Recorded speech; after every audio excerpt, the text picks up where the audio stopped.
You want me to squeeze in there? Yeah, hey, see if it fires up. 2 pumps? Give her Ready? 2 pumps. Here it goes. Look at that. See? Come on out.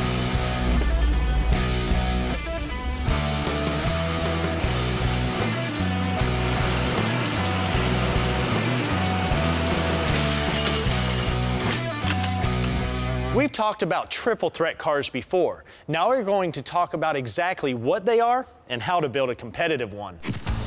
3 of the most popular types of racing these days are autocross, which is basically cones set up in a large paved area mapping out a track. Road racing, which is done on large corner carving courses, and drag racing. No explanation is needed here. Simply put, a triple threat vehicle can handle all 3 and be competitive in its respective class. These vehicles need a strong foundation to handle the abuse. That's why we chose to put a Street Rod Garage custom chassis under this Camaro.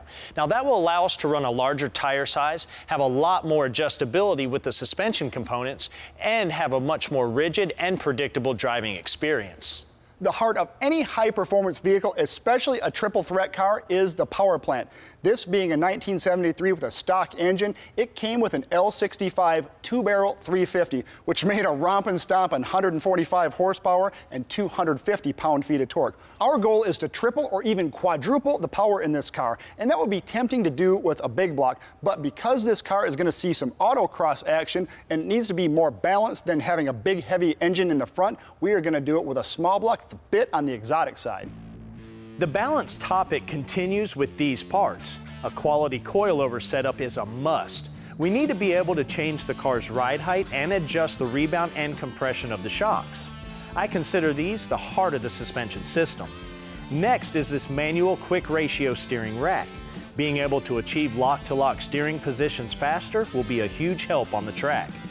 Brakes are also a balance issue.